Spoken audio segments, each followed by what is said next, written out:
Side खबरों के लिए सब्सक्राइब करें फ्लेम मीडिया और उसके बाद बेल आइकन को प्रेस करें ताकि सबसे पहले आपको मिले एक्सक्लूसिव खबरें।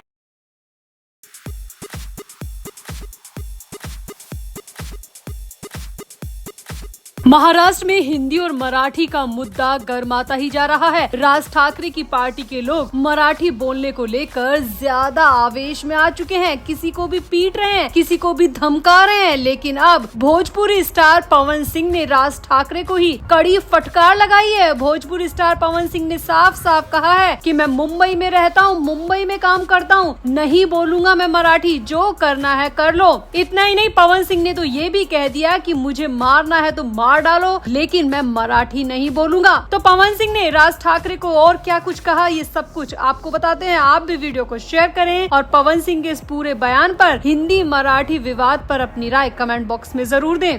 तो महाराष्ट्र में गैर मराठी भाषियों पर हो रहे विवाद पर भोजपुरी स्टार पवन सिंह ने कड़ी नाराजगी जताई है। बिहार के काराकाट से लोकसभा चुनाव लड़ चुके अभिनेता पवन सिंह ने राज ठाकरे की पार्टी मनसे को दो टूक जवाब दिया है। पवन सिंह ने कहा कि चाहे उनकी जान चली जाए, वे शहीद हो जाएं, लेकिन मराठी नहीं बोलेंगे। मराठी बोलना तो दूर की बात, वो मराठी का ऐबे भी सीखने को तैयार नहीं है। पवन सिंह ने आगे कहा, भले ही उन्हें मराठी नहीं आती, लेकिन वो मुंबई में काम कर रहे हैं, रहते हैं और आगे भी काम करते रहेंगे। कोई उनका कुछ नहीं बिगाड़ सकता, क्योंकि ये हिंदुस्तान है। महाराष्ट्र भी हिंदुस्तान का ही हिस्सा है और यहाँ पर जोर जबरदस्ती कुछ नहीं करवा सकते। पवन सिंह ने राज ठाकरे को फटकार लगाते हुए कहा कि राज ठाकरे हिंदुस्तान में उन्हें रहते हुए हिंदी बोलने से रोक नहीं सकते। उन्हें हिंदुस्तान की हर जगह पर, हर कोने में हिंदी बोलने का अधिकार है और वो इस अधिकार को नहीं छीन सकते, चाहे वो महाराष्ट्र हो, चाहे कोई सा भी स्टेट हो। भोजपुरी स्टार पवन सिंह ने इंटरव्यू के दौरान महाराष्ट्र में भाषा को लेकर चल रहे विवाद की तीखी आलोचना की। उन्होंने कहा, मुझे मराठी नहीं आती, मेरा बंगाल में जन्म हुआ, मुझे बंगला भी नहीं आती, मुझे लगता है मैं बंगला भाषा सीख भी नहीं पाऊंगा, इसीलिए नहीं बोलता हूँ। मुझे मराठी सीखनी ही नहीं है, क्योंकि मुझे हिंदी आती है और मुझे हिंदी बोलने का पूरा अधिकार है। पवन सिंह ने कहा कि वो महाराष्ट्र में लंबे समय से रह रहे हैं, काम कर रहे हैं, तो मराठी आनी ही चाहिए। ये कौन सी बात है, ये तो अहंकार और घमंड वाली बात है। पवन सिंह ने यहाँ पर ये भी कहा कि अपनी सियासी रोटियां सेकने के लिए राज ठाकरे मासूम और निर्दोष लोगों को अपना निशाना बना रहे हैं। पुलिस को इन्हें तुरंत गिरफ्तार कर लेना चाहिए। पवन सिंह ने कहा कि राज ठाकरे की पार्टी के कार्यकर्ता जिस तरह हिंदी भाषियों पर हमले और अत्याचार कर रहे हैं, ये पूरी तरह गलत है, गैर कानूनी है। उन्होंने मुंबई पुलिस से रिक्वेस्ट की कि ऐसे अत्याचार करने वाले लोगों को तुरंत सलाखों के पीछे डाल देना चाहिए। पवन सिंह ने आगे कहा कि मैं काम करने मुंबई आता जाता रहता हूँ, राज ठाकरे क्या करेंगे, जान से मार देंगे, मरने से डर नहीं लगता। ऐसे मामले में अगर आदमी मारा जाए तो वो शहीद कहलाता है। मराठी नहीं आती, नहीं बोलूंगा, चाहे मुझे जान से मार दो, और मैं मुंबई में रहता हूँ, काम करने के लिए आता जाता रहता हूँ, लेकिन आप मुझ पर दबाव नहीं बना सकते। राज ठाकरे ने यहाँ पर ये भी कहा कि आप आम और निर्दोष लोगों पर अपना डंडा बजा सकते हो, लेकिन मुझ पर बजाने की आपकी हिम्मत नहीं है, आपकी औकात नहीं है। आप मुझे रोक कर दिखाओ, मैं ये पूरा इंटरव्यू मुंबई में बैठकर हिंदी में दे रहा हूँ। अगर आपकी औकात है तो मुझे रोक कर दिखाओ, मुझ पर हमला करके दिखाओ, तब मैं मानूं। पवन सिंह ने यहाँ पर महाराष्ट्र में रहने वाले बिहार, यूपी समेत अन्य राज्य के लोगों को भी सलाह दी और कहा कि वो बेझिझक आए, अपना काम करे, हार नहीं माने, किसी के डर से अपना काम करना ना छोड़े, अपना काम छोड़कर यहाँ से बिल्कुल भी नहीं जाए, क्योंकि राज ठाकरे जैसे मामूली लोग कुछ नहीं बिगाड़ सकते, इन्हें सिर्फ धमकाना आता है। पुलिस के दो डंडे जिस दिन इन्हें पड़ेंगे, उस दिन इनकी सारी अकड़ और हेकड़ी बाहर निकल जाएगी। तो कुल मिलाकर यहाँ पर पवन सिंह ने कड़े शब्दों के साथ राज ठाकरे और उनके पार्टी के कार्यकर्ताओं को फटकार लगाई और साफ साफ कह दिया कि वो मुंबई में बैठकर हिंदी बोलते रहे हैं, बोलते रहेंगे और उन्हें कोई नहीं रोक सकता, चाहे उनकी जान चली जाए, लेकिन वो मराठी ना ही बोलेंगे और ना ही सीखेंगे।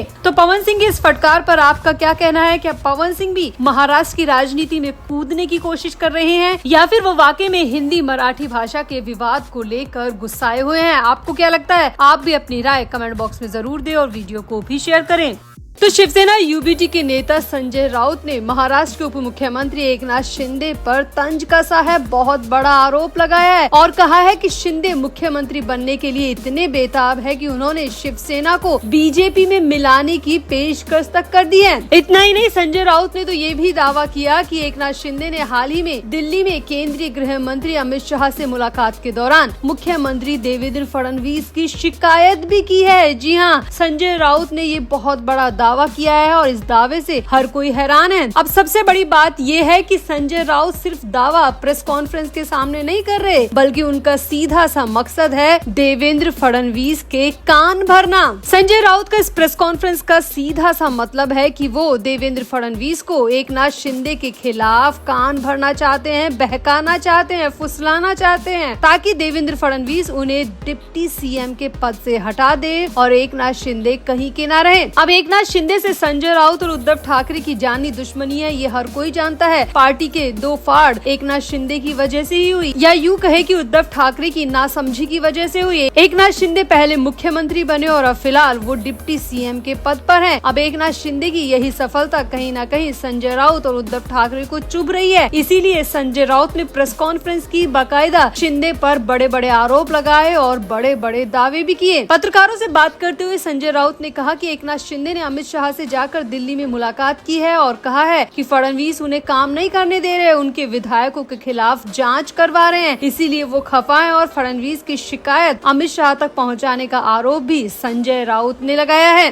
संजय राउत ने आगे आरोप लगाते हुए कहा कि शिंदे ने शाह से ये भी कहा है कि मराठी एकता को मजबूत करने की कोशिशें उनकी पार्टी के लिए नुकसानदायक है और इस आंदोलन को कमजोर करना जरूरी है।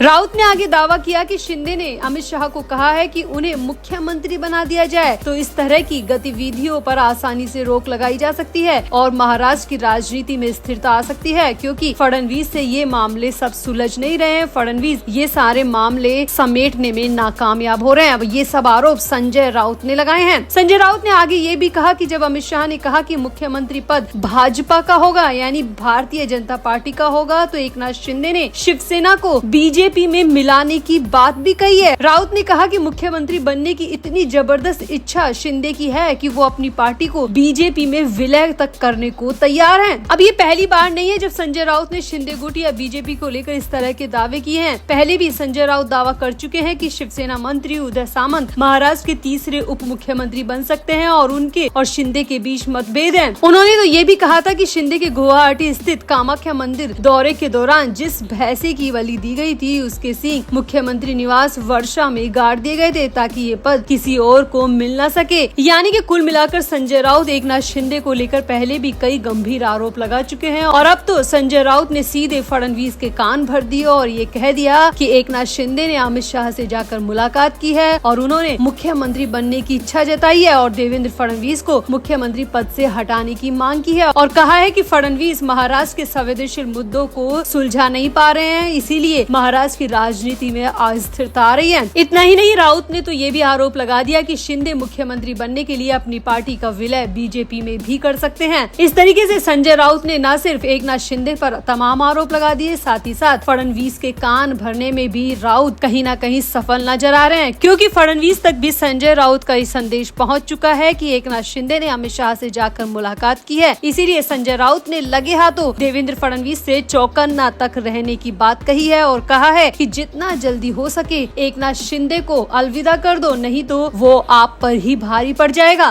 तो संजय राउत ने प्रेस कॉन्फ्रेंस कर एकनाथ शिंदे पर कई आरोप लगा दिए और देवेंद्र फडणवीस के कान तक भर दिए। तो आपका राउत की इस प्रेस कॉन्फ्रेंस पर क्या कहना है? आप भी अपनी राय कमेंट बॉक्स में जरूर दें और वीडियो को भी शेयर करें।